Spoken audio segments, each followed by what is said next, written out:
Karena tidak ada apapun kecuali Allah. Kalau tidak ada Allah, tidak ada godong, tidak ada tanaman, tidak ada tanah. Semua ini Allah. Kalau nggak ada Allah, nggak ada kamu. Maka hakikat aslinya kamu itu Allah. Hakikat tapi bukan syariat.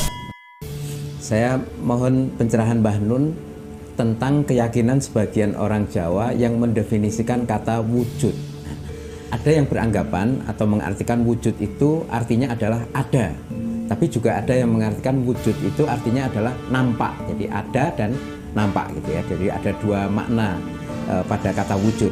Sedangkan Tuhan itu sifatnya juga wujud. Tapi banyak yang beranggapan percaya sama yang wujud dalam kurung nampak. Entah itu nampak di mimpi, meditasi, entah atau apapun. Nah, bagaimana menyikapi dan meluruskan pemahaman wujud itu sendiri kepada orang yang mungkin keliru memahami? Gini, saya bukan orang yang suka menuduh orang bengkok sehingga saya terus menjadi ustadz yang meluruskan, enggak juga gitu ya. Tapi ini saya kira ada sejumlah bias, ada sejumlah ketidaktepatan gitu ya. Jadi kata wujud itu dari kata wajada. Ya, wajada itu kata kerja, menjumpai, menemui atau menemukan. Ya, terus maujud itu ada kata maujud. Itu sesuatu yang ditemukan, sesuatu yang tampak, sesuatu yang ditemui kan gitu. Kalau wujud itu adalah hakikat dari sesuatu yang maujud tadi itu. Jadi wujud kita kok itu mukhalafatul lil hawadits itu kan. Jadi Allah itu wujud. Sekarang kalau mau serampangan gampang ya ini semua Allah ini. Karena tidak ada selain Allah.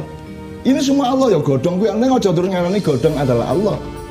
Jadi sekarang ada yang namanya dijumpai atau menjumpai wujud tidak wujud itu sebenarnya kan ada yang dijumpai secara mata, oleh mata, ada dijumpai secara telinga, ada dijumpai secara sensor yang lain misalnya lima panca indera, ada yang dijumpai secara rohani, ada yang dijumpai secara bawah sadar, ada yang dijumpai secara sel, ada yang dijumpai secara atom, ada yang dijumpai secara syaraf. Itu semua maujud, semua wujud semuanya.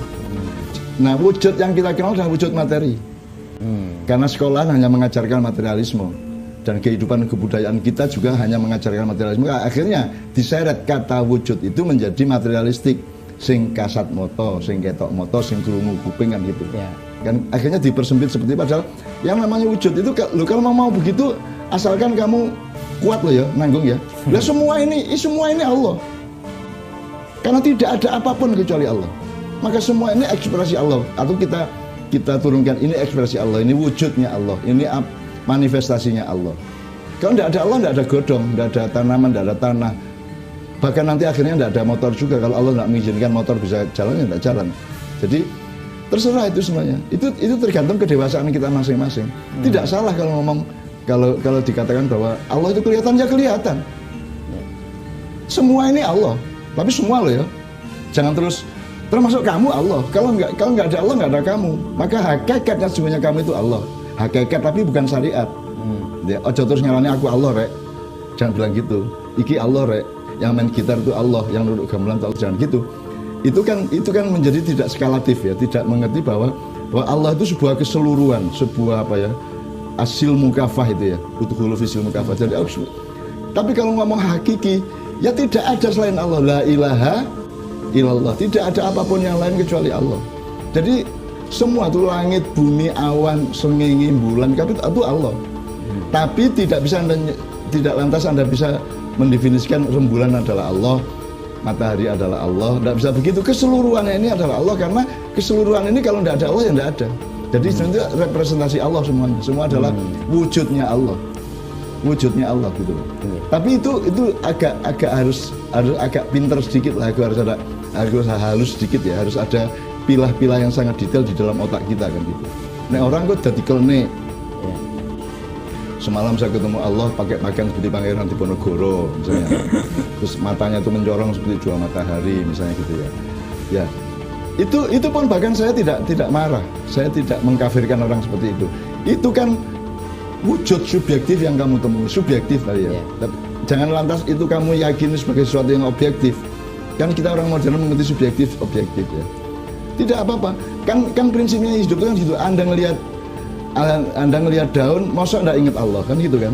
Anda ngelihat matahari, masa enggak ingat Allah? Anda ngelihat sahabat-sahabat Anda sama manusia, lihat binatang, lihat asu, lihat kambing, lihat umbu, masa enggak ingat Allah? Gitu kan? Jadi kan semua representasi Allah semuanya. Jadi bisa aja. Tetapi dengan catatan jangan lantas menyebut lembu adalah Allahku. Kan gitu kan? Ya, ya. Karena itu sudah lain, skalanya berbeda. Skalanya dan sistem berpikirnya berbeda gitu. Tapi tidak ada apapun yang representan, yang tidak ada apapun yang mewujud, tidak ada apapun yang mewujud, dan tidak ada wujud apapun kecuali Allah. Kan gitu. Tetapi tetap tadi itu jangan sampai terus aku Allah rek. Coba nih karo aku, jangan gitu ya. Karena itu skalanya berbeda, sistem berpikirnya berbeda. Itu di dalam Islam itu kalau saya tidak salah ingat juga Allah sendiri menggambarkan bahwa Allah itu al-zahir tapi juga sekaligus al-batin gitu. Nah, apakah ini juga berkaitan artinya dengan pemahaman seperti yang Mbah Nun sampaikan itu? Dohir itu kan bukan ketok, ini, dohir itu bukan ketok moto, bukan kasat mata, bukan ilmu katon. Dohir itu jelas. Nah sekarang jelas bagi apa? Kalau batin itu dohir itu hardware gitu ya, hardware ya. Jadi kan tetap aksesnya melalui apa? Pakai peralatan dan perangkat apa? Iya, pakai perangkat server piye, receiver piye, aplikasinya apa dulu, pakai coding yang bagaimana, programmernya dulu menciptanya kan semua gampang kok dimengerti kok gitu. Jadi memang Allah itu al-zahir. Ya makanya tidak semua ini kalau bukan Allah siapa? Cuman tidak bisa menyimpulkan bahwa terus kita potong daun adalah Allah, tidak bisa. Keseluruhannya ini Allah. Kalau tidak Allah siapa? Tidak mungkin ada apapun kecuali ada Allah. Kan gitu kan cedok aja nih. Nah manusia harus punya disiplin untuk dinamis. Di antara ojo njur leren aku Allah rek. Jangan berhenti di situ, itu namanya statis. Nah salah satu sunatullah adalah dinamis. Tidak ada satu yang tidak menjadi dua kecuali Allah. Gitu kan? Kalau Allah tidak terikat oleh hukum apapun. Gitu. Oke, terima kasih Mas Anton. Jadi itulah yang disampaikan Mbah Nun. Jadi kita harus dinamis di antara dua cara berpikir kita. Orang Jawa itu sudah punya kalimat ngono ya ngono ning aja. Ngono kan itu salah satu maknanya seperti itu loh. Memang saya tidak bisa nyanyi, tidak bisa bersuara, tidak bisa bergerak kalau tidak karena Allah. Tapi tidak lantas aku iki Allah. Ya. Tapi kalau bilang aku bukan Allah juga salah. Aku bagian dari entitas maha besar yang namanya Allah. Tapi tidak berarti saya adalah Allah. Jadi misalnya Ruji aja ngaku motor, Setang aja ngaku motor, gue yang setang, gitu kan. Kamu bekerja sama dengan seluruh bagian dari motor itu kan itu. Bahkan motor juga jangan mengaku Allah motor itu, karena motor kan dari logam kan dari bumi. Nah bumi juga jangan mengaku Allah karena bumi ini hanya ada kalau ada susunan tata surya, kalau ada susunan alam semesta, di mana Allah bersila di atas air yang maha besar, maha dahsyat yang tidak bisa kita hitung itu di arah sana kan gitu kan. Itu kan semua jelas kok semuanya. Jadi yang penting cara berpikir kita, itikat baik kita. Kalau kita mau manipulasi ya bisa dengan mudah juga manipulasi gitu loh. Ataukah ini juga berkaitan dengan ini Mbak, kalau di dalam tradisi wirid itu ada kita dengar juga la maujuda illallah. Ini mungkin apakah terlepas tentang tadi yang Mbah Nun sebut sebagai wujud Allah itu, tapi kalimat ini mengajarkan tentang kesadaran yang harusnya kita miliki itu adalah tidak ada wujud Allah. Jadi kan kita harus proporsional pada saat apa berpikirnya begini, pada saat apa berpikirnya begitu. Misalnya gini, kalau dalam konteks aplikasi sederhana ya, misalnya nasionalisme. Nasionalisme kan tidak berarti kamu hanya mencintai bangsa Indonesia.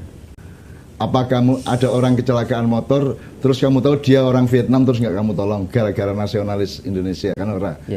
Kan nasionalisme itu sebenarnya adalah kemanusiaan atau universalisme di dalam skala yang seluas-luasnya, meskipun karena kita harus menjaga wilayah kita, maka kita bikin nasionalisme, tapi hakikatnya tetap universalisme, tetap humanisme, kan gitu.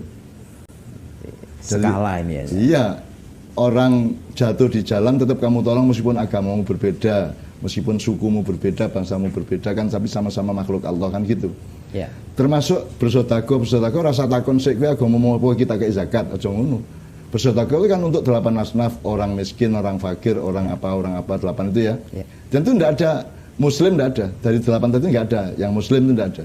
Siapa saja manusia yang membutuhkan bantuan dibantu. Jadi kita itu kan soal cara berpikir di level yang berbeda-beda.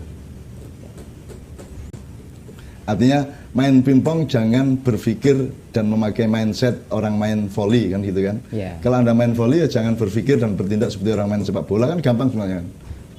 Begitu juga dalam nilai-nilai kehidupan yang berlapis-lapis dan bermosaik-mosaik ya, bergigir-gigir gitu ya.